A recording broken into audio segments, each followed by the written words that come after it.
Good evening, ladies and gentlemen, and welcome to season 2 of Pronoun TV and the Stephanie Stevens Show. Thank you guys so much for the second season. I'm just blessed that we got this far, and so many of you are interested in the show. So I just wanted to say thank you.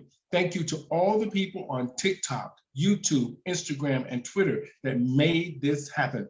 And thank you to all of my guests who didn't know me and trusted me with their stories. Thank you. Starting off the second season, we have the incredible Mr. Charlie Keeney? Dale or Koenig. Oh, Dale Keenan. And Koenig. It's Conan. Okay, Charlie Dale Conan. And he was on the first season of my show, and we talked about books. We talked about, he was an author, and he talked about his life a little bit, being from the Southern Baptist Church. This time around, we caught up with Charlie again, and we wanted to know what was happening now. So apparently, he's found love again. His partner has just passed away, who he was taken care of in hospice in his home. And we're going to ask him a little bit about that. And the fact of, in the LGBT two-spirit pronoun community, we don't talk a lot about death or mortality, which we all have to face at some point in our lives.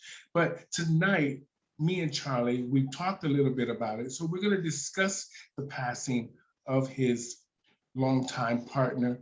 And we're going to talk about the Baptist Church. We're going to talk about what he's doing now and the fact that he found love again. And so I just want to say, welcome to season 2, Charlie. Thank you. I'm honored to be the first of season 2.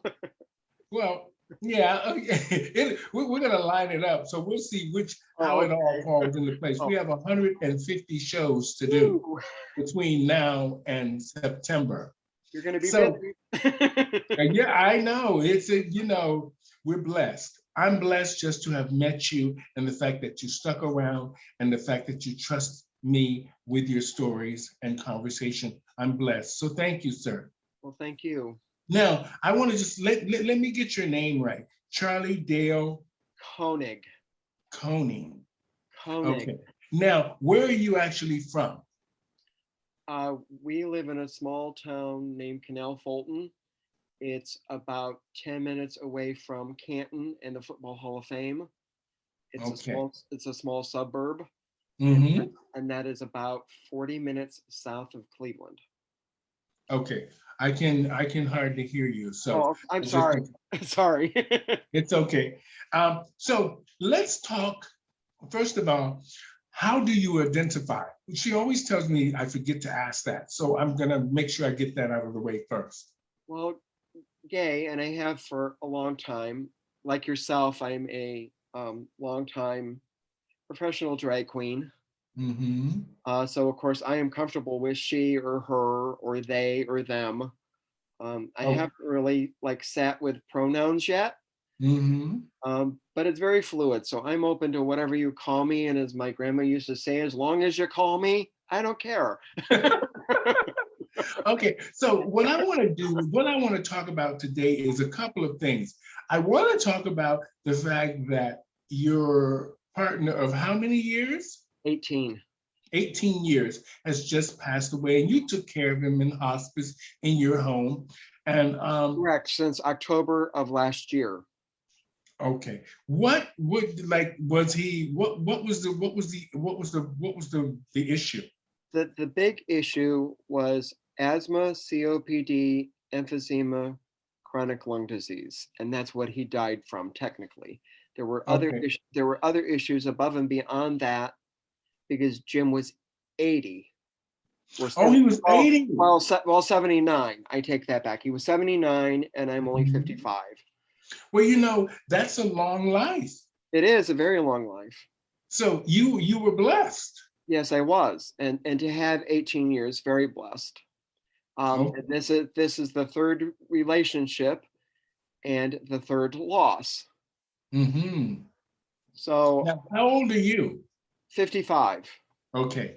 So he's now, in terms of love and in terms of our community, someone 80 and someone 55 is a big age It difference. is a big age difference. And in our community, it's this whole daddy boy phenomenon thing Mm-hmm. that we talk about, or a lot of us do. And we never really had that conversation. And I'm glad you asked that question among the first, Mm-hmm. because we never talked about it. It was there. I was technically, you know, he teased me because we were married this last Valentine's Day of this year, Mm-hmm. legally, because his health was so bad. But he would call me Mrs. Koenig from the time we married forward, in jest. And he would Mm-hmm. introduce me to everybody as the Mrs. But boiled down, that's who I am, that's who I was, and I'm okay with that, and I accepted that, and everything that went with that. But there were these perceptions that I had about how that I wasn't fully really seen for who I was and what I brought, and all of that. It was all perception. And there were things Mm-hmm. that I wanted to say that I couldn't say for the longest time. And the day before he died, which was Thursday of just last week, um, I I was on my knees and he was sitting on the side of the bed, and I said, "I'm so sorry. I've been so short." Because it was Mm-hmm. round the clock, 24 hours a day, 7-day week care here at home. And I said, I don't mean to be, but this is so hard to watch. This is so hard to see. It's been so slow on one hand, it's been so aggressive on the other. And then, Stephanie, I thought I would never say the words that I said because it was the one thing I was afraid of. And my head was in his lap and I was crying. And I hope listeners don't take it the wrong way when I say it, because I don't mean it that way. But I said, "I love you, Daddy." Mm-hmm. Back to that comment. He put his hand on my head. He said the impossible that I thought he would never say. And that was, "You're such an incredible boy and have been." It brought such closure. And I knew then that that's who I was all along. Mm-hmm. Didn't have to say it till the day before he died, but it confirmed he saw me for who I knew who I was, that I wasn't sure he did. And Mm-hmm. since then, those simple words have brought so much comfort and pleasure and peace and understanding. And all of our friends, and I'm going to mention this at the memorial service this coming Saturday, that, and the thing I want your listeners to walk away with is, your perceptions are wrong. That's the first thing. Second thing, the things that you're afraid to say, can't say, feel like you can't say, need to say, want to say, please say them. Mm-hmm. If your family cares for you and loves you the way you believe they do, they will say the thing that you want them to say the most. And it will bring you the same thing that it brought me. And hopefully, you have a heck of a lot more time than I did of just a day. Mm-hmm. Because if I had said that earlier, it could have changed everything like it has now. And he's gone. Mm-hmm. And I know that whole daddy boy thing is, for some people, such a controversy, and it has a whole connotation to it, good and bad. But in this case, it was nothing but positive. Mm-hmm. Now, can I just ask this question? Sure, Now, you can ask anything you want, honey. okay, when you talk about the daddy boy thing, we can have that conversation another time. Right, correct. Like But you I mean, said, you asked the question about. yeah, I understand, but what I wanted, I'm trying to say now about the daddy and the boy thing.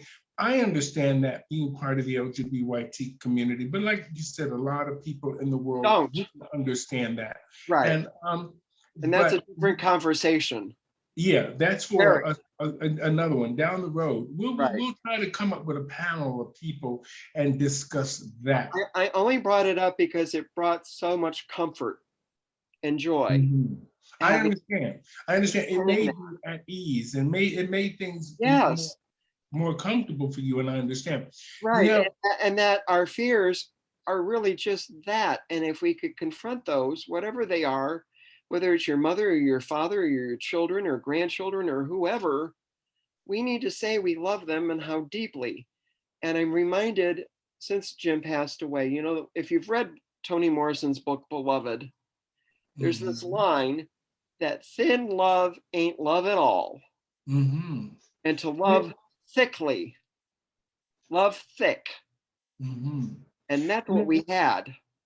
now, I want to talk to you about when you said you were on your knees and it was hard for you. Well, on the floor, my head in his lap crying because Mhm, I was so sorry. It's hard taking care of someone like that. He was on mhm, oxygen. It was changing diapers. It was changing the pad on the bed. It was changing the bed with him in it. It was spoon feeding him. It was seeing this slow decline since last October till just Thursday. The last week was the fastest. We were only told on Tuesday by our nurse and my best friend, Kathy Hughes, and she's been my friend 52 years, mind you. mhm, We had 7 days, 7 to 10. So when I woke up Thursday morning and it didn't look like he was breathing or it was shallow, at the very least, I'm like, okay, we've got a little time yet. And the closer I walked to him, the more apparent it became that he wasn't.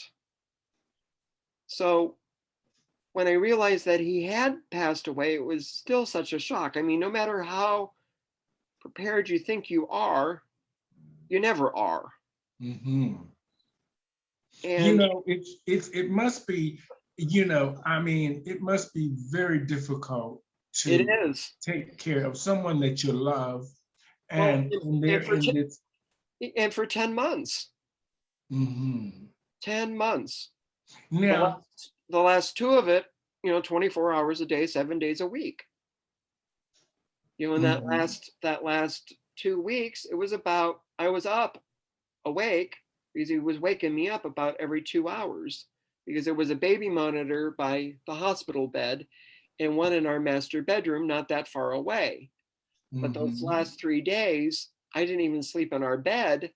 I was sleeping on the couch, not even 7 feet away from the hospital bed. So I mhm, could be closer so I could hear him because it was all lung issues. His breathing got so hoarse, it was hard to hear him. So I mhm. wanted to be closer to hear him if he needed anything, and that happened. You know, I don't want to get into it too deep because we don't want the audience to sort of, Tune you out. know, we don't want them to Yeah. tune out. We want to sort of educate them about hospice care and about people who are in partnerships, and they're in these long-term relationships, and then they see their partner at the end of their lives, and Right. they have to sort of be the ones that take care of them and make sure that they're okay Right. and comfortable in the final hours of, Right. Correct. And of what and we were able to stay at life. home because of that, because of Mhm. them. They, Now, they there, were only here an hour and a half every day, but let me tell you that hour and a half was so helpful, and I'm so grateful. And they made it easier to he keep him at home, which is what he wanted, and I wanted. I mean, the last place anybody, I think, who no matter what they are or who they are, they don't want to go to a nursing home, that's true. and it's too costly. it's way too costly. At least here in Mm-hmm. the States, it's horrific. Mm-hmm. Well, Charlie, I am really glad, but I want to ask you this because I think that it will be interesting for our audience to know because a lot of our community experience this, but they're scared to talk about it.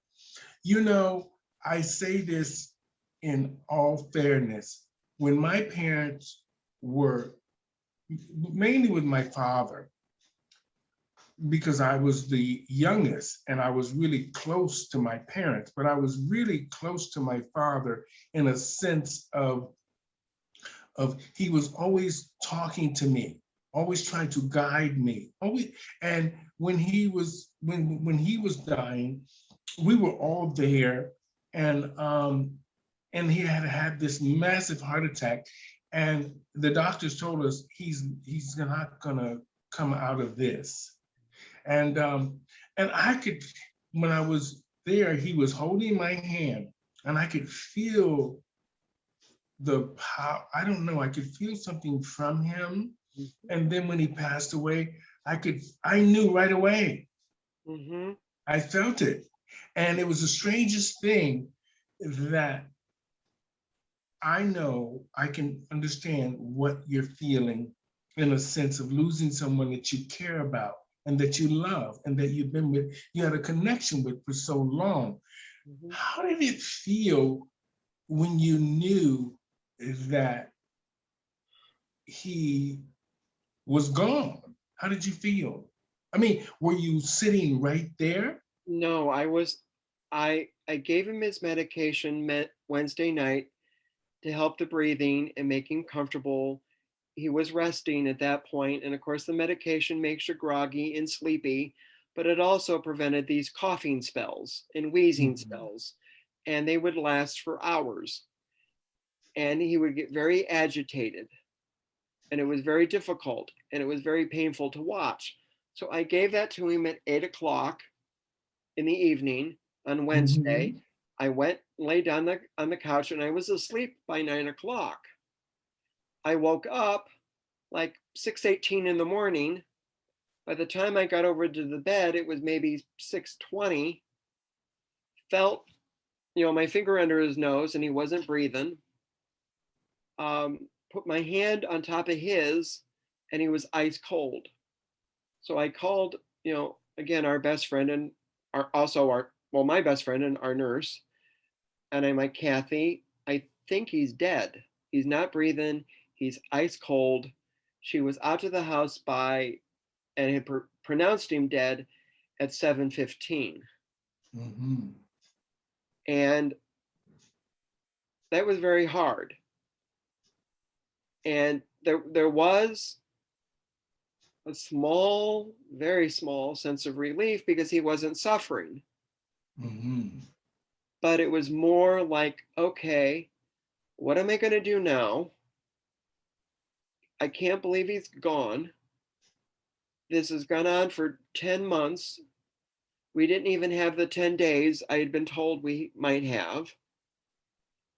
And it was all over with. And the hardest moment, Stephanie, the hardest of that day was by the time the funeral home arrived, and I decided we have a big porch that's enclosed on the front of the house. Mhm. And I sat there as they put him on the gurney and put him in the body bag and covered that up. I did not want to see any of that at all. That was Mhm. the last thing I wanted to see. And I was standing up by this antique settee that we have on the front porch, holding the side of it. And the front wheels came over the berm of the front door, onto the porch, and I collapsed Mhm. clean to the floor, sobbing and howling like I have never cried in my life for a good hour. Well, Charlie, my condolences for you. I mean, Thank you. I can feel it from you. I can feel how, after being with someone 18 years and taking care of them, my condolences go out to Thank you and you. your family and to his family. You know, in the long run, being part of the LGBTYT community, it's great that we're hearing this story because we suffer a lot of these kind of things in silence. Yes, we do. And And there's so much more to the story and so much more to ours because mhm, he has a brother that's left alive. I'm not going to say any names. I'm in a mhm. position I really can't. Um, but and it's more financial than anything because Well, things. we don't need to Right, get right. into Things are the heavy part. very complicated. But Mhm, his brother doesn't talk to him. My mother doesn't talk to, or my family doesn't talk to me since my mother died 4 years ago. mhm, So the only family I think, like a lot of us have, is created family. mhm, People that we bring into our lives that become family. mhm. And let me tell you something. And I know I'm preaching to the choir, Mm. but they have been everything. They have helped in so many ways since Thursday, including very dear friends of ours that are having the wake at their home in Cleveland. All I got to do is show up with Jim's remains in his box or urn or whatever it is, a picture of the two of us, and that's it. That's all I got to do. Everything else is planned. Well, the good thing about Stephanie, it's been amazing to have that. the And good I, thing about all of that is support. The yeah, support that you have is amazing. yes, And it's because I've been in the community for so long. and it's strange now that it's strange now the church is now starting to take responsibility for some of the negative action it has taken against the LGBTYT community for so long. And the Well, fact yeah, that its yes, members, the yes, fact that it's the fact yes. that we have so much technology today to educate us about things we thought were true might not be true. And people are seeing things a lot differently for themselves. So they're able to make rational decisions behind their thoughts of helping other human beings Right, and who that's a may yes. be from a That's different a gender or sex or people that are just from a different culture. right. It's quite interesting. I think that's a yes and no answer because I'm finding in all of a lot of the time that those that have it, and those that don't. And no matter what happens, those that don't still don't. And that the Mhm. rhetoric and the dogma and the bigotry and the hatred is still there. And that's a shame. It's Mhm. a damn shame. Well, Charlie, I say this all the time to people. You're lucky you got to 55. Yes. In the 1960s and 50s, we would be dead. Yes. Well, Stephanie, it's funny you mentioned that because Jim told me a month ago, and I didn't know this story. At 14 years old, so this would have been, well, he was 79, so that would have been 55, 55 years ago now. So 55 years ago, a doctor came to the house that he grew up in. His father was very ill at the time. The doctor was very good looking. Mhm. Jim slipped a note in his pocket. The doctor called the police department. The police department came out and arrested Jim on indecency because the note said, if you're ever in need of, well, you can imagine, Mhm. just come back. So he has a record that I didn't know about till a month ago, just 55 years ago. And when I posted on Facebook that he had died, I called him a pioneer because he is. Mhm. At 79 years old, he paved the way for you and I to be who we are. You and I Mhm. are paving the way for the generation after us. Yeah.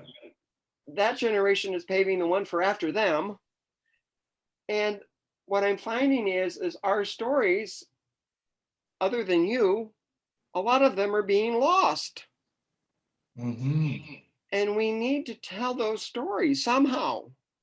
Well, Charlie, the world is so changed, I hope. but yet still the same. Yeah. And it's up to us to navigate our way through information that is that will help us in the long run. And it's just the whole internet thing is an amazing tool. The fact that I can be talking to somebody halfway around the world about issues that seem to affect us all is Yeah. an amazing thing. And at the end of the day, the fact that you are telling your story here to me and to our audience and to the world is an amazing thing. So we know that your story will be inspiring and educating because you are actually telling your story. Right. And like I told you before we even started the interview, I said, none of us escape death. I have not met anybody yet, and none of us have for 2,000 years or more, if we believe biblical stories. Mm-hmm. Jesus Christ and the Virgin Mary ascended into heaven. I've not met anybody that has escaped it, and nobody will. Mm-hmm. We all do it Mm-hmm. at some point. Well, I mean, you know what I like the most, Charlie? I like the fact that you were actually the fact that you took care of your partner in his final days, months, years, or whatever it was. The fact that you actually did that. Most people from our community would not have done that. They would have put them in hospice care and tried to, because sometimes our community can be very vain. yes, and I did it 3 times. And the fact that you took care of him, I say this all the time. I take my wig off to you. The fact that you took care of the man that you loved for 18 years, you took care of him in his final hours, and that's amazing.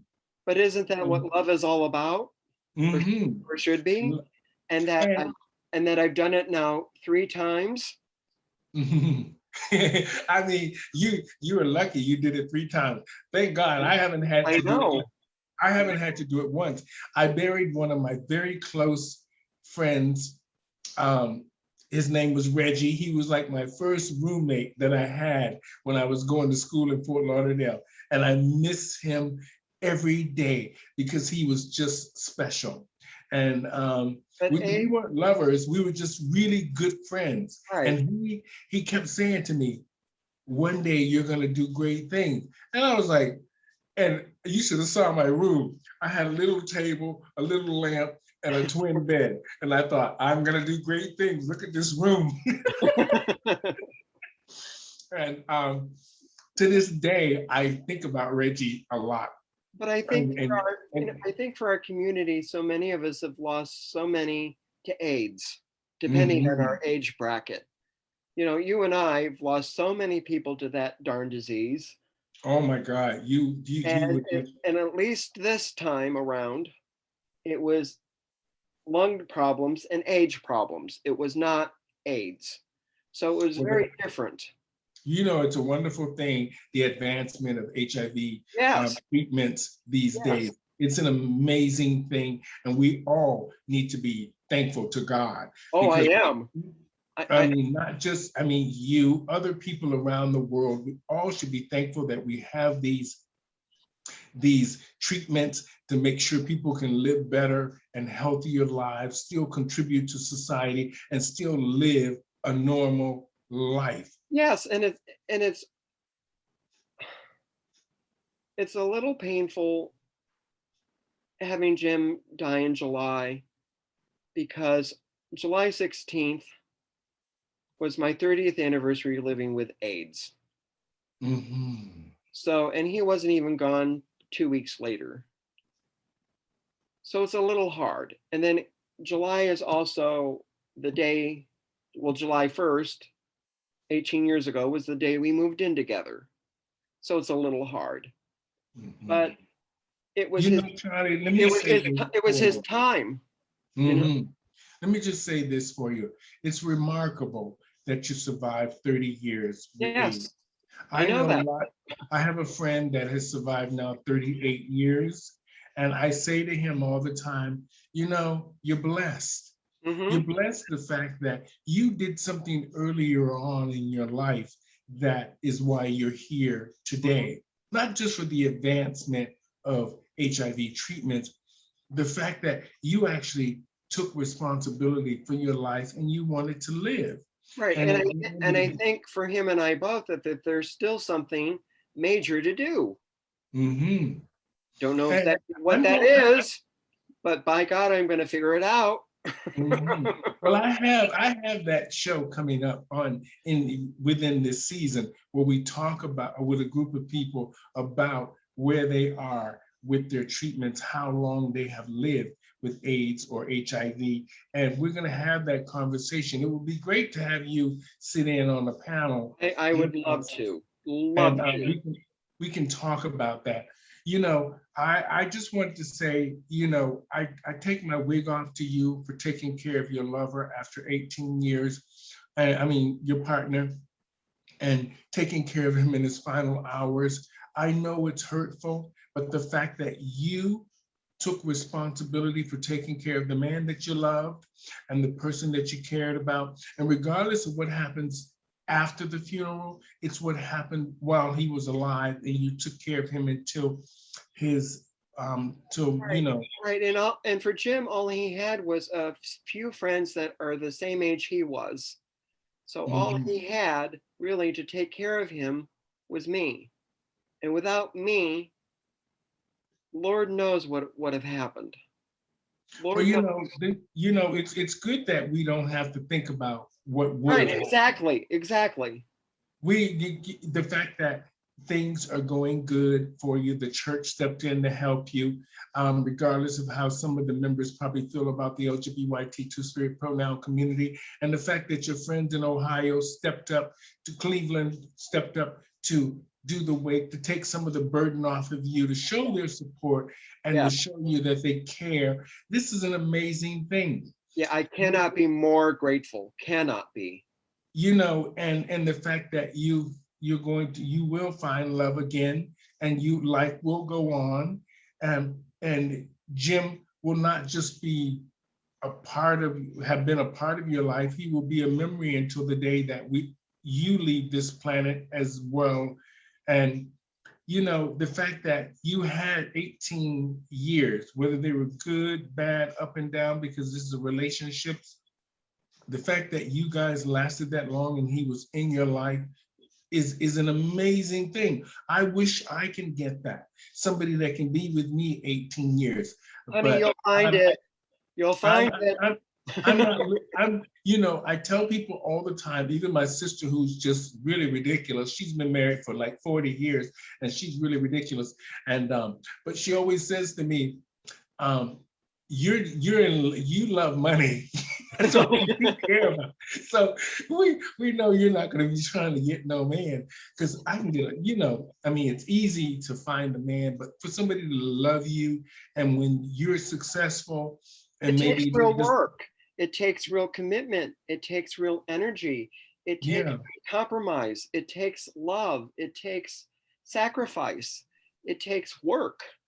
Yeah, it takes work. And a lot of people aren't invested in doing the work. They want the quick fix kind of go thing with relationships. And the fact that you and Jim have a real love story, the fact that you've written many books, you should write a book about a love story between you and Jim and I, a love story, a true love story. I should, and thank you for that. I've now got 7 writing ideas.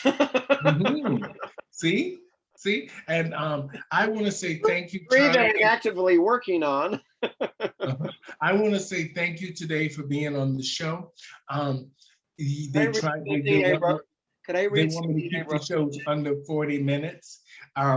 So Could I read something I wrote to Jim? It's short. Oh yes, please do. Okay, so 'tis sweetest nectar of life, your red-leafed lips, a smoldering kiss lingering, leading to another. Passion takes my breath away, again searing, burning my soul. Fingers caress my shirt collar, butterfly touches from your fingertips stray across the stubble on my face. Eyes searching mine, speak of love once again. Speak of lust more than just once. Speak of passion unending, having heard the need in your voice. I yield freely, willingly, to the tender pull, all falling away in thy eyes. Can you hear the beating of my heart? Palms against firm flesh, gliding, exploring, teasing, words are not enough to explain the yearning, the longing to just be one, tenderly falling in your arms. Oh, that's amazing. That really is. It almost, I don't want to cry here. I'm not going to try to. I've been really good so far. Yeah. So I really wanted close. to say, amazing. And Jim would love that. And Well, it was a love note and a anniversary card. That is amazing and beautiful. And I just want to say thank you for being on season 2. Thank you. Somewhere where I never thought I'd get to. Well, you have, and season 3 is coming, honey. Yeah. And I want to say thank you for sharing your story. Well, you're welcome. About, life after death, life during death, and the fact that you were compassionate, understanding, and the fact that you just did it. You did something a lot of people are afraid to do. And I take my wig off to you for that. Because I think it's something my grandma said, you got to pick yourself up, dust yourself off, and pull yourself up by your bootstraps. That's right, because life goes on. Life goes on. Life goes on. Or how do they say? The show must go on. Yes. And so I want to say thank you for sharing your story today, ladies and gentlemen. We had Mr. Charlie Dale Koenig on the show today. And we talked about the fact that he had a partner for 18 years who he took care of in hospice, and he just passed away, and how he's dealing with it, and how a lot of us in the LGBT Two-Spirit pronoun community have a hard time sharing these kind of stories to help educate and inspire other people, because we sometimes live either in shame or we have a hard enough time trying to explain how we really feel about the person we love and their dying or death in general. So I just want to say thank you, Charlie, so much for sharing your story. And to our audience out there, hopefully Charlie's story have inspired you to just do it. Just be good to your partner, even till the end, because we all will face, in sometimes in our life, mortality. So be smart, be strong, be supportive, and just remember, we're all fabulous. And being part of the LGBT Two-Spirit pronoun community, Charlie has lived with AIDS for 30 years. So if he can do it, you can do it. Take your medicine, stay strong, and try to love and just live your life and think bigger and better. You have nothing to lose. That's right. You have nothing to lose. So thank you guys so much for tuning in to Pronoun TV and the Stephanie Stevens Show Season 2. You guys are amazing. We have a lot of amazing shows coming up for you. So thank you, Mr. Charlie Dale. Thank you. I love you, Hanny. Oh, thank you. We will talk to you again soon, and you have a blessed week. Thank you. You too.